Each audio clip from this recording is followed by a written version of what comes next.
Hello everyone, நான் உங்கள் தமிழ் தான் நம்மளோட சேனல் தமிழ் மார்ஷல். நான் இன்றைக்கி உங்கள்கிட்ட ஷேர் பண்ண போகிற விஷயம் பார்த்திங்கன்னா, நம்மளோட மைண்ட் செட், நம்மளோட ஆரா எனர்ஜி எந்தளவுக்கு வந்து பவர்ஃபுல்லாக இருக்கும் அப்படின்றத வந்து நான் என்னோட ஒரு எக்ஸாம்பிள் மூலயமா வந்து ஷேர் பண்ணணும்னு நான் நினைக்கிறேன். ஓகேவா? நம்ம எந்த அளவுக்கு வந்து ஒரு பாசிட்டிவான ஒரு விஷயத்தை வந்து டெலிவரி பண்ணுறதுக்காக முயற்சி பண்ணுறோமோ அந்தளவுக்கு ஆரா நம்மளோட வந்து கனெக்டடாக இருக்கும். ஒன்றே ஒன்று தான், இந்த கோல் ஃபிக்ஸ் பண்ணால் இதில் ஜெயிப்பேன்ற அந்த ஒரு கோலை நிறைவேற்ற முடியுன்றது உங்கள் மேலே நீங்கள் வைக்கிற நம்பிக்கையால் மட்டும்தான் அது நடக்கும். மற்றவங்க மேலே நீங்கள் பவரை கொடுத்தீங்க அப்படின்னா உங்களோட பவர் உங்களுக்கே தெரியாமல் போயிடும். ஸோ எப்போவுமே வந்து உங்கள் மேலே கான்ஃபிடெண்ட்டாக இருங்க. என் மேலே நான் கான்ஃபிடெண்ட்டாக இருந்ததுனால மட்டும்தான் இவ்வளோ தூரம் என்னோடய மைல் ஸ்டோன்ஸை வந்து என்னால் கடந்து வர முடிஞ்சுது. இப்போ இருக்கிற தமிழ் பார்த்திங்கன்னா ஒரு 10 வருஷத்துக்கு முன்னாடி இருக்கிற தமிழை வந்து ரெப்ளிகேட் பண்ணுவான்னு கேட்டிங்கன்னா கிடையாது. ஏன்னா வந்து அவ்வளோ நாலேஜ், அவ்வளோ வேல்யூ, அவ்வளோ புக்ஸு, அவ்வளோ பர்சன்ஸோட எக்ஸ்பீரியன்ஸஸ்ஸு எல்லாமே சேர்ந்து தான் எல்லார்ட்டும் கற்றுக்கினா. ஆனால் வந்து யாரையும் ஃபாலோ பண்ணல. நான் ஒரு தனி பாதை போட்டு அதில் ஒரு ஸ்கெட்சை பில்ட் பண்ணி அதில் வந்து ஓடிட்டுருக்கேன். ஒன்றுமே கிடையாது. ஒரு சின்ன ஒரு இன்சிடெண்ட் சொல்கிறேன். என்னோடய ஆக்சிடெண்ட், என்னோடய லெஃப்ட் லெக்கோட முட்டி கீழே இருக்க பெரிய பொண்ணு வந்து உடஞ்ச அன்னைக்கு எங்கள் அம்மா உட்காந்து அழுதுட்டு இருந்தாங்க. எங்கள் அம்மா வந்து பார்த்துட்டு அவ்வளோ கதறி, அவ்வளோ ரொம்ப டிஸ்கஸ்டிங்கான ஒரு மூமெண்ட். அந்த டைமில் அவங்க அழக்கூடாதுன்றதுக்காக அம்மா ஒன்றும் இல்லை அப்படின்னு சொல்லிட்டு என் கால் உடஞ்சிருக்கு, காலை என்னால் தூக்குனா பார்த்தா 2ஆக வருது.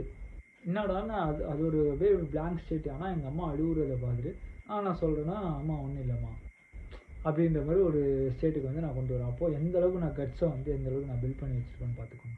அது எல்லாத்துக்குமே முதல் காரணம் வந்து நான் கராத்தே கற்றுக்கிட்டு அதில் வந்து ஒரு பவர்ஃபுல்லான ஒரு ஸ்டேட்டில் வந்து நான் பில்ட் பண்ணி வச்சு நிறைய பேர் கைட் பண்ணி இப்போது எனக்குன்னு நான் இருக்கேன் அப்படின்ற ஒரு ஸ்டேட்டை வந்து நான் பில்ட் பண்ணுவாங்க மட்டும்தான்.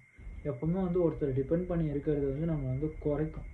அதுவும் இல்லாமல் நம்ம வந்து ஒரு விஷயத்தில் கமிட் ஆகிறோம் வச்சுக்கோங்களேன், அந்த டைம் கமிட்மெண்ட்டோ இல்லை வந்து ஏதோ ஒரு பிளேஸில் நம்ம இருக்கணுன்ற அந்த கமிட்மெண்ட் வந்து நம்ம எக்ஸ்கியூஸ் கொடுக்கறதுனால அது வந்து பயங்கரமாக நம்மளோட குறைக்கும், டாமினேட் பண்ணும், அழிக்கும்.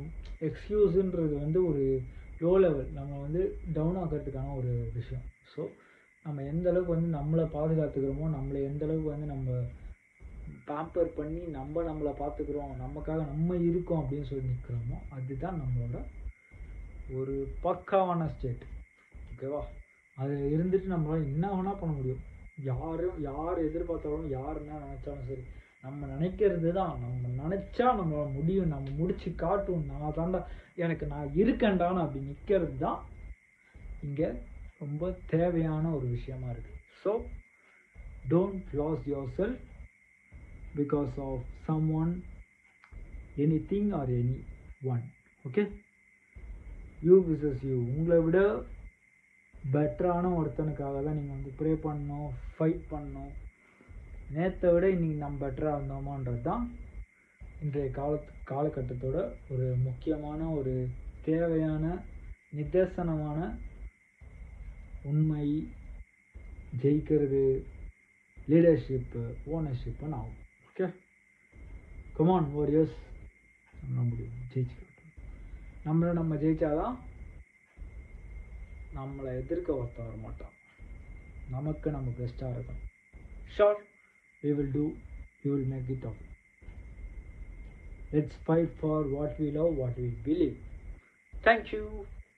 Love you all.